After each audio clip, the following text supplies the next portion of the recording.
They say you shouldn't mix chocolate with blood money. But when a ruthless mob boss brought his selectively mute daughter into Sadie's graveyard shift diner, she didn't see a crime lord. She saw a broken little girl, and her simple chocolate syrup trick put a target right on her back. The neon sign of the Starlight Diner buzzed with a relentless, flickering hum, casting long, distorted shadows across the wet pavement of South Brooklyn. It was 2:15 a.m. on a Tuesday, the kind of hour reserved for insomniacs, exhausted truck drivers, and people who didn't want to be found. Sadie Mitchell was 26 years old, running purely on lukewarm coffee and the desperate need to pay off her younger brother's staggering medical debts. She wiped down the laminate surface of Booth 4, her mind completely numb to the relentless rain battering the diner's grease-stained windows. Then, the atmosphere in the room physically shifted, marking an instant, suffocating drop in temperature. 3 midnight black Lincoln Navigators rolled into the pothole-ridden parking lot, their headlights slicing through the downpour like predatory eyes. Before the engines even cut, 4 men stepped out. They didn't run from the rain. They walked through it with a terrifying, calculated slowness. They had broad shoulders, tailored coats, and eyes scanning the perimeter. Greg, the diner's manager, dropped a tray of mugs behind the counter. The ceramic shattered, but nobody moved. Then, he walked in. Salvatore De Luca. Even if you didn't watch the news, you knew the face. He was the undisputed head of the De Luca syndicate, a man who controlled the docks, the unions, and, according to neighborhood whispers, half the judges in the city. He wore a bespoke charcoal suit that somehow remained perfectly dry, his dark hair slicked back, his jaw set in a permanent line of lethal authority. But it wasn't the gun bulging slightly beneath his jacket that caught Sadie's attention. It was his left hand. Wrapped tightly inside his large, calloused palm were the tiny fingers of a little girl. She couldn't have been older than 7. She wore a pristine pink peacoat and black patent leather shoes, but her face was haunting. Her skin was porcelain pale, and her dark, sunken eyes stared straight ahead, completely detached from the world around her. This was Clara. The streets had been gossiping about her for 6 months. It started ever since a rival faction, the Romano family, ambushed the De Luca car in broad daylight. Salvatore's wife, Isabella, had been killed instantly, and Clara had been in the back seat. The rumors said she hadn't shed a single tear since the funeral, and worse, she hadn't spoken a single word. Top-tier child psychologists, pediatricians, luxury retreats, Salvatore had thrown millions at the problem. Nothing worked. The heiress to the De Luca empire was locked in a prison of her own mind. Salvatore led her to booth 4, ignoring the terrified stares of the 3 other customers who suddenly decided it was time to leave. 2 bodyguards flanked the doors. 2 more stood like gargoyles near the restrooms. Menu? Greg hissed at Sadie, shoving a laminated menu into her hands. Don't look him in the eye, Sadie. Just get the order and get out of there. She swallowed the lump in her throat, smoothed her apron, and walked over. Welcome to the Starlight, Sadie said, keeping her voice soft, trying to mask the tremor. Can I get you something to drink? Salvatore didn't look up immediately. He was gently helping Clara take off her coat, his massive, dangerous hands moving with an unexpected, heartbreaking tenderness. He folded her coat and placed it on the seat beside her. Black coffee. His voice was a low, gravelly rumble that vibrated right through the soles of Sadie's cheap sneakers. And a plate of buttermilk pancakes for my daughter. Plain. A glass of whole milk. Right away, sir, she replied. Sadie hurried behind the counter, pouring the coffee and pulling the milk. When she returned with the drinks, she watched them for a fleeting second. Salvatore was pleading with her, his voice so quiet it was barely a whisper. Piccola mia, he murmured, gently touching her hand. You have to eat. Just a few bites for Papa, okay? Please, Clara. Clara just stared at the salt shaker. She didn't blink or acknowledge him. The most powerful man in the city looked utterly, devastatingly powerless. The grief in his eyes was so raw, so violently human, that for a second, Sadie forgot he was a man capable of ordering a hit with a snap of his fingers. She just saw a desperate father. When the bell dinged, Sadie grabbed the plate of steaming plain pancakes. As she walked back to the table, an impulsive, entirely reckless idea formed in her head. She walked past booth 4, grabbed a bottle of Hershey's chocolate syrup from the dessert prep station, and marched back to their table. One of the bodyguards, a giant with a scarred eyebrow, took a sudden step forward, his hand slipping inside his jacket. "Step back, waitress," he growled. Salvatore raised a single hand, silencing the guard, his dark eyes locking onto hers with lethal curiosity. "What are you doing?" he demanded. "They're plain," Sadie said, her voice surprisingly steady. She looked down at Clara. "My dad used to say a pancake without chocolate is just sad bread. And nobody should eat sad bread at 2 in the morning." Before Salvatore could protest, Sadie popped the cap of the syrup bottle. With swift, practiced motions, she drew a large, slightly lopsided heart in the center of the top pancake. She grabbed a can of whipped cream from her apron pocket stolen from the back and added a big, goofy, smiley face right in the middle of the heart. The silence in the diner was so heavy you could choke on it. Sadie had just ignored a direct warning from a Mafia enforcer and altered the food of a mob boss's daughter. Greg was practically hyperventilating by the register. She put the bottle down, offered Clara a small, genuine smile, and stepped back. "Enjoy," she whispered, and turned to walk away, her heart hammering against her ribs. She didn't make it 3 steps. A sharp, metallic clatter echoed through the diner. It was the sound of a fork hitting a ceramic plate. Sadie froze, glancing back over her shoulder. Clara had picked up her fork. Salvatore was absolutely motionless, staring at his daughter as if she were a ghost. He wasn't breathing. Even the bodyguards had turned their heads, their professional stoicism shattering for a brief moment. Slowly, with trembling fingers, Clara pushed the fork into the center of the chocolate heart. She lifted a syrupy piece of pancake to her lips and took a bite. She chewed, slowly. Then, she looked up. She didn't look at her father. She looked straight at Sadie. Her dark eyes, previously dead and vacant, suddenly held a spark of life. She stared at the waitress for 3 agonizingly long seconds. Then, her lips parted. More. It was a tiny, raspy whisper, practically dusted with disuse, but in that silent diner, it sounded like a gunshot. Salvatore let out a sound that was half gasp, half sob. He covered his mouth with his hand, his eyes shining with unshed tears as he looked from his daughter to Sadie, and back again. "More?" he choked out. You want more chocolate, tesoro?" Clara gave a tiny, almost imperceptible nod. "Give her the bottle," Salvatore commanded, his voice cracking, looking at Sadie with an intensity that made her knees weak. "Give her the whole damn bottle." Sadie handed over the Hershey's bottle with a shaky smile. Clara took it with both hands, clumsily squirting an absurd amount of chocolate all over the plate. For the next 20 minutes, nobody spoke. They just watched a little girl eat her pancakes. When they finally stood up to leave, Salvatore buttoned Clara's coat. He walked up to the counter where Sadie was furiously wiping down the register, trying to pretend her heart wasn't racing. "What is your name?" he asked. "Sadie," she replied, forcing herself to meet his intense dark gaze. "Sadie." He tested the name, committing it to memory. He reached into his pocket, pulled out a gold money clip, and peeled off a $100 bill. Then another, and another. He laid 5 crisp $100 bills on the counter. "Oh, no, sir. I can't take that the bill was only $12, Sadie stammered, pushing the money back. His hand clamped down over hers.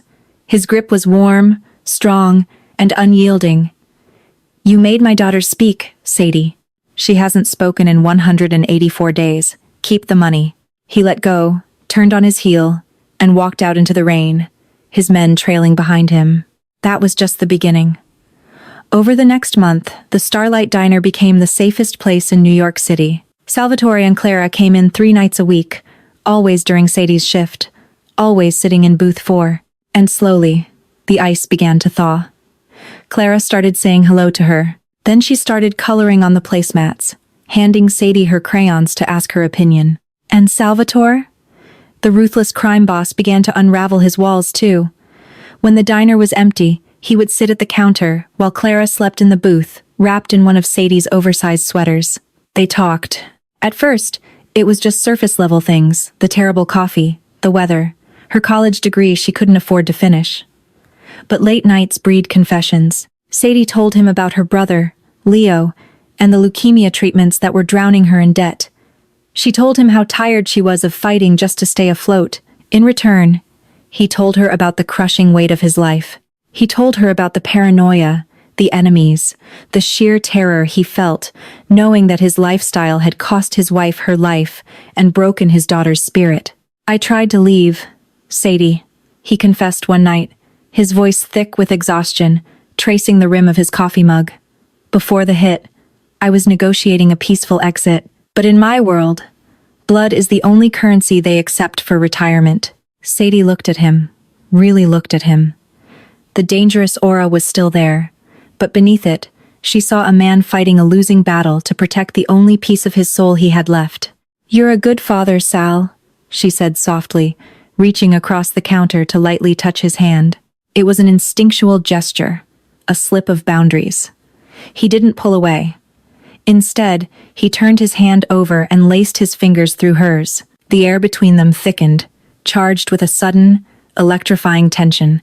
His eyes dropped to her lips, and for a breathless second, she thought he was going to pull her across the counter.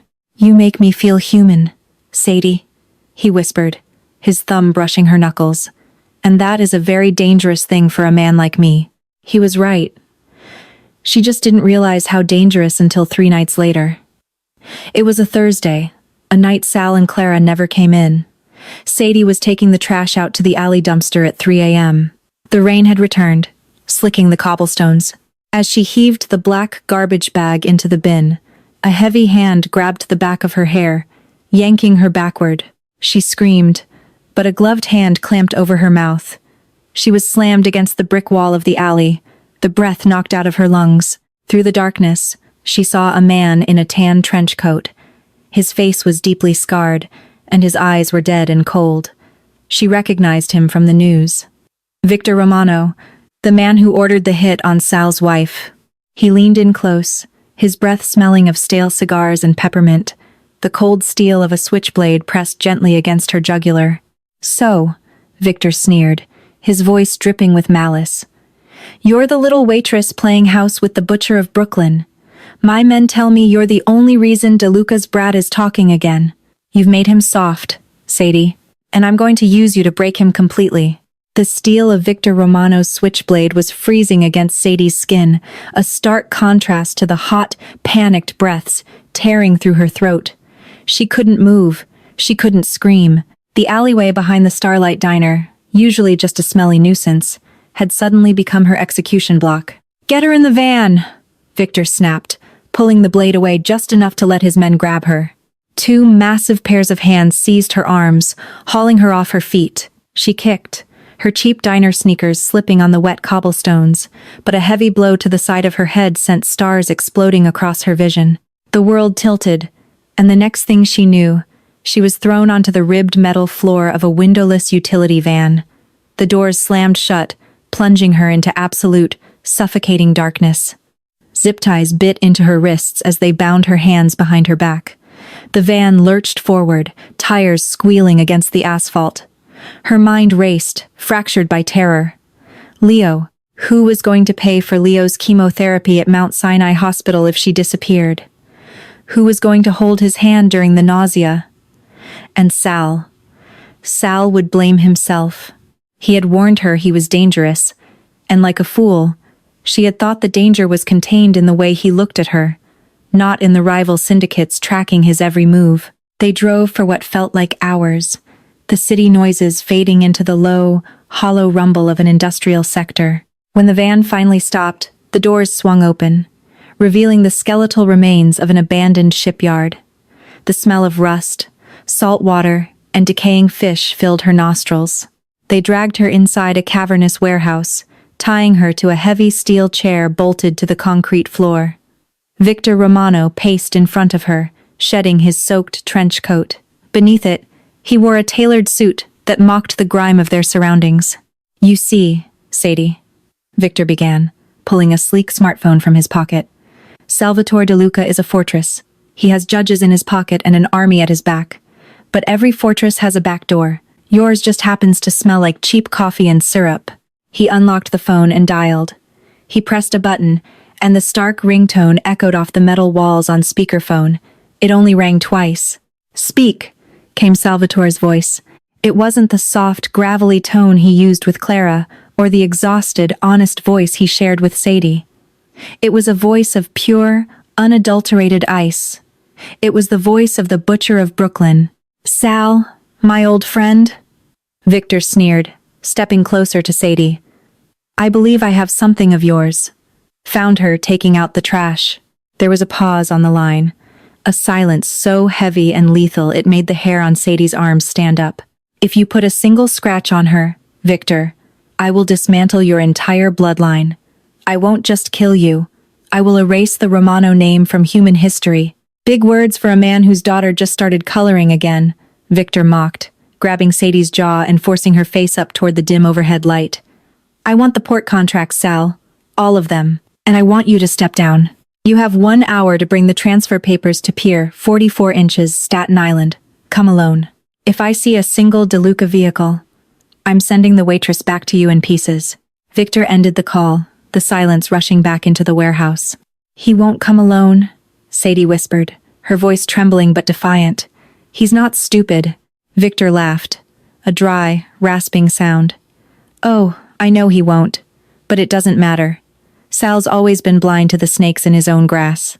From the shadows behind Victor, a figure stepped forward. Sadie's blood ran cold.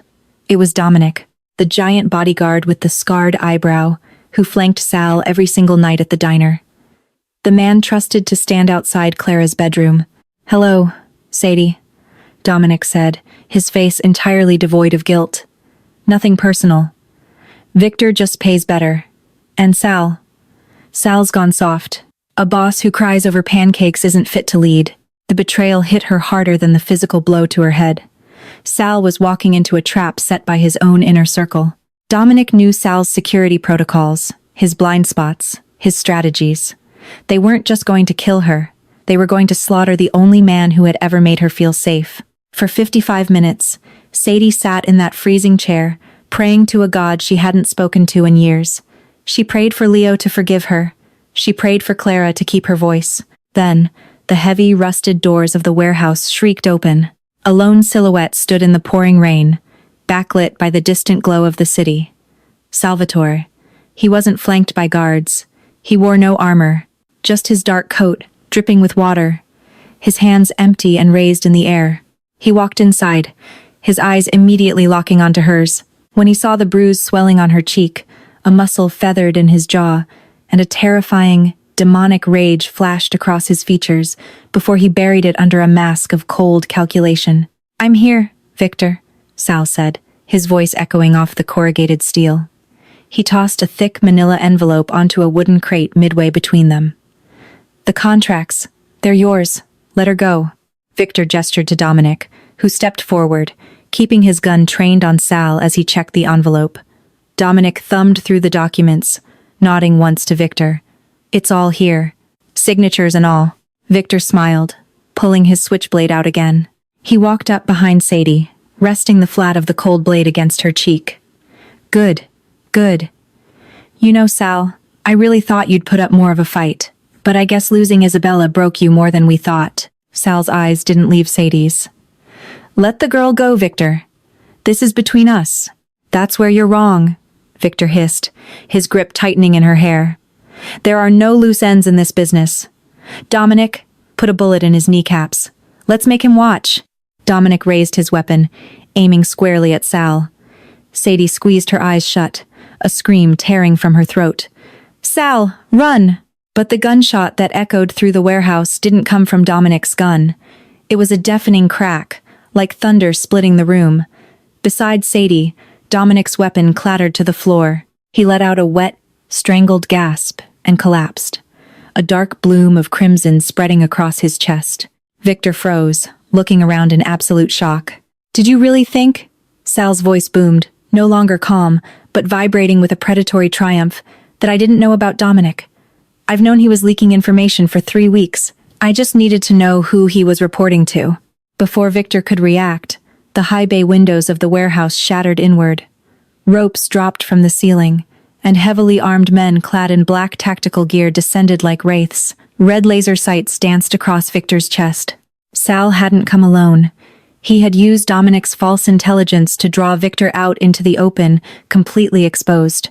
Victor panicked. He yanked Sadie backward by the hair, dragging her out of the chair as he pressed the knife hard against her throat. "Back off!"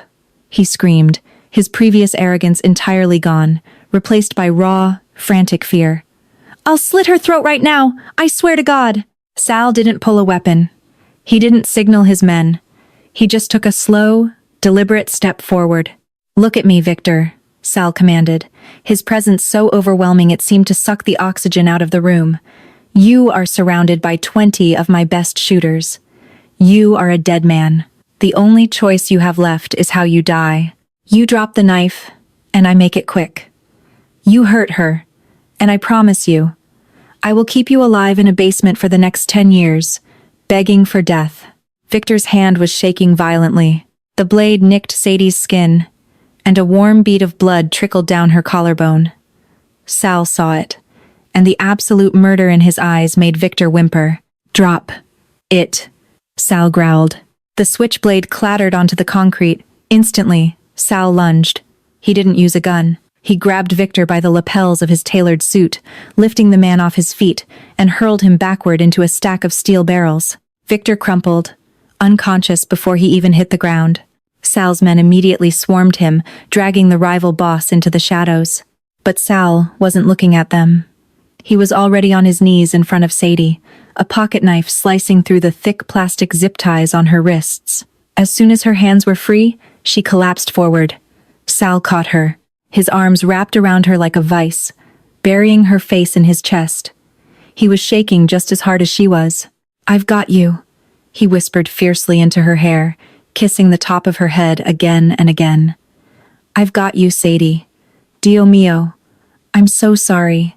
I'm so sorry I brought this to your door. You came for me," she sobbed, gripping his wet coat, inhaling the scent of rain and expensive cologne. "I will always come for you," he vowed, pulling back just enough to frame her face in his large hands. He wiped away her tears with his thumbs, ignoring the chaos of his men securing the perimeter around them. "My life ended the day I lost my wife, but you brought Clara back to me, and then, without even trying, you brought me back to life. I am done with this city, Sadie. I'm done with this life." She stared at him, her heart hammering. "What are you saying, Sal?" "The contracts I brought tonight were real," he said, his dark eyes intensely sincere. "I've sold my territories. The syndicate is being dissolved and handed over to the families in Chicago. I've washed my money. I'm taking Clara and leaving." He paused, his gaze dropping to her lips before rising back to meet her eyes. "And I'm not leaving without you. Or Leo." Sadie gasped. "Leo? I've already transferred him." Sal smiled softly. "He's on a private jet bound for a specialized oncology facility in Switzerland. The best doctors in the world, Sadie. Fully paid for. They're waiting for us." The weight of the world, the debt, the fear, the exhaustion of the graveyard shift suddenly evaporated. Sadie looked at the ruthless mob boss who had walked into her diner on a rainy Tuesday, and she didn't see a criminal. She saw her future. "Okay," she breathed, leaning up to press her lips against his. The kiss was desperate, tasting of tears, rain, and the promise of a life she never thought she'd be allowed to have. 2 years later, the Mediterranean sun was a warm, golden blanket over the terrace of their villa in the Swiss Alps. The air smelled of pine trees and fresh mountain snow, a million miles away from the grease and rain of South Brooklyn. Sadie stood in the kitchen, wiping flour off her apron. Through the large glass doors, she could see Leo, his hair grown back thick and curly, laughing as he kicked a soccer ball across the grass. "Mama?" Sadie turned. Clara was standing in the doorway, wearing a bright yellow sundress, her dark eyes sparkling with life and mischief. She was 9 now, and she hadn't stopped talking since they left New York. "Yes, sweetie?" Sadie smiled. "Papa says the pancakes are ready," she announced, holding up a familiar brown plastic bottle. "But he said I have to ask the professional for the finishing touch." Sadie walked over, taking the Hershey's chocolate syrup from her hands. Behind Clara, Sal walked in, wrapping his arms around Sadie's waist from behind and pressing a soft kiss to her neck. He looked younger, The heavy burdens of his past finally washed away. "You heard the boss," Sal murmured, his eyes full of love. "No sad bread allowed in this house." Sadie uncapped the bottle, drew a perfect, giant heart on the top pancake, and handed it back to Clara. "Some stains you can never wash out, but some scars heal perfectly, especially when you sweeten the remedy." If Sadie and Salvatore's dangerous love story kept viewers on the edge of their seat, they are encouraged to hit that like button right now. They shouldn't forget to subscribe and turn on the notification bell so they never miss out on gripping real-life drama stories. Viewers can share this video with a friend who loves plot twists, and drop a comment below. Would they have drawn the chocolate heart?